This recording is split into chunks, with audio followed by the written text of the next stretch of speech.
Welcome to সমস্ত দেবতাদেরও দেবতা হচ্ছেন শিব।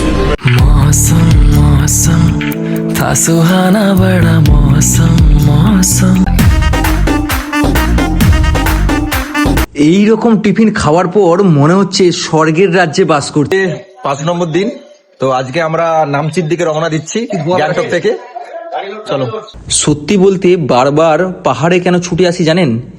এত সুন্দর একটা ভিউ দেখার জন্য। শুধু দেখুন একবার ভিউটা, ওফ ওফ। আমাদের সঙ্গে আছে একটা কিউট বয় ড্রাইভার দা, তার নাম হলো পুরান।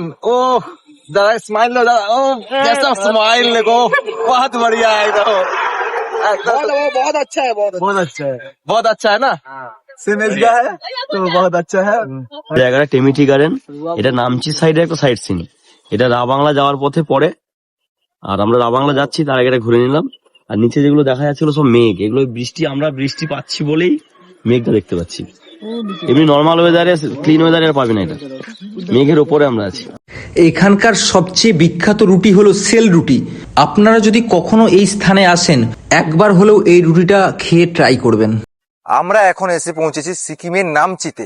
টিকিট কাউন্টার, পার হেড 50 টাকা করে তোমার টিকিটটা কেটে নিয়ে ভিতরে প্রবেশ করতে পারবে।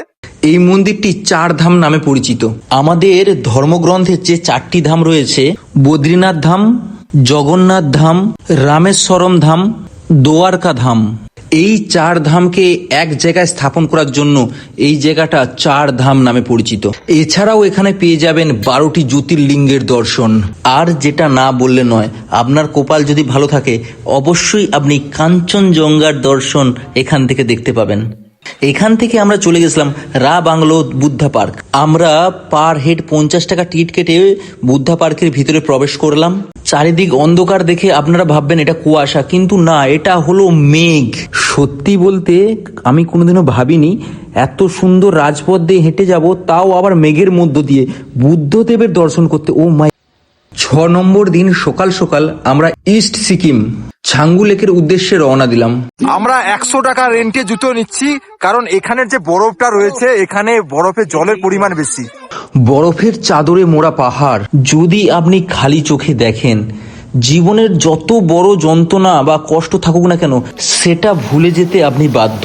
সত্যি বলতে জীবনে অনেক টাকা পয়সা ইনকাম করবেন, কিন্তু এই বয়সটা চলে গেলে সেই বয়স আপনারা কোনোদিনও ফিরে পাবেন না। এ হলো বরফ, তোমরা শুধু মোবাইলে দেখো আর আমরা সত্যিকারে খেলা করি।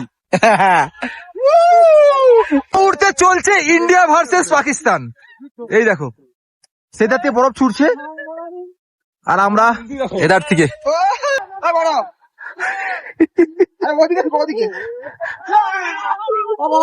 সত্যি ভাবছিলাম আমরা মানে ছাঙ্গুলে অ্যাটলিস্ট যাবো, কিন্তু সেটাও ক্যান্সেল ছিল। বাট এক্ষুনি আমাদেরকে বললো যে ছাঙ্গুলের পারমিশন আছে, বাট ছাঙ্গুলে আমরা একটা লেক দেখতে পারি। জানো তো, এবারে আমরা এসেছি যে প্রচুর মন খারাপ ছিল, বাট খবরটা শুনে মনে হয় চলো চলো ব্রো ব্রো। যারা পাহাড় ভালোবাসেন না, আমি জানি এরকম মানুষ খুবই কম আছে।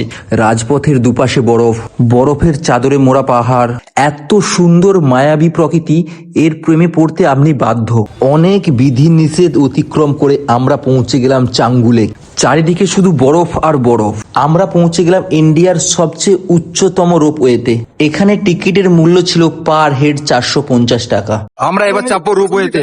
আছে সন্দীপ, পূর্ণেন্দু, সুনির্মল। সত্যি বলতে রোপওয়েতে চাপার পর মনে হচ্ছে জীবনে যদি পাখি হয়ে জন্মাতে পারতাম, তাহলে এত সুন্দর দৃশ্য আমরা প্রতিদিন উপভোগ করতে পারতাম। দেখো ভাই দেখো, ও শুধু চারিদিকে বরফ আর বরফ বরফ। खो गया हूँ, पागल था मैं पहले, या अब हो गया हूँ। बेटी है निगाहें और बिखरे हैं बाल, तुमने बनाया है क्या अपना।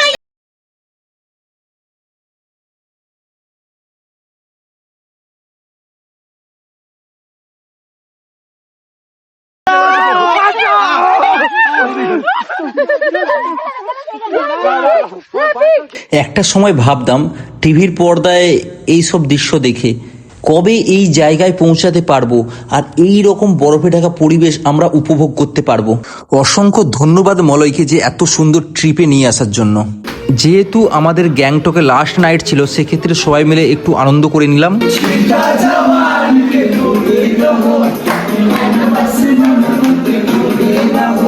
আমরা এখন গ্যাংটক থেকে এনজিপির দিকে রওনা দেব। আমরা 7 দিন ঘুরেছিলাম যে দাদার সাথে, যিনি আমাদের সাবধান বশত নিয়ে গেছিলেন এবং নিয়ে এসেছিলেন। তো এই দুই দাদা ভাই সত্যি খুব ভালো লাগলো আজকে ওনাদের সাথে মিশে। हम लोग के साथ कैसा लग रहा है? एकदम अच्छा लगा, पहला ट्रिप है ये, सबसे अच्छा लगा। अच्छा लग रहा है ना? एक बात बोलना चाहता हूँ, बंगाल का आदमी कैसा होता है? अच्छा भी होता है, बुरा भी हो, सब जगह में ऐसा है। हम लोग का देख के आपको क्या बोल अच्छा लगा? তোমাদের একটা গান করো, তোমার ওদের ফেমাস গান কে আছে? फेमस गान कुटू मा कुटू सुपारी दाना कुटू मा कुटू। আমরা এখন রয়েছি এনজিপিতে। বন্দে ভারতে করে ফিরবো আমরা হাওড়া। বন্দে ভারত ট্রেনটা ছিল কত সুন্দর, আমরা আমাদের সিট অনুযায়ী বসে পড়েছিলাম। আপনারা দুটো পার্টে যে এত সুন্দর ট্রাভেলিং ভিডিও দেখলেন, তার মূলে কিন্তু আমাদের এই ম্যানেজার। আপনারা যদি এরকম ট্রিপ করতে চান, অবশ্যই আমাদের ম্যানেজারের সাথে যোগাযোগ করতে পারেন। আমি মোবাইল নাম্বারটা স্ক্রিনে দিয়ে দিলাম। সবাইকে গুড নাইট।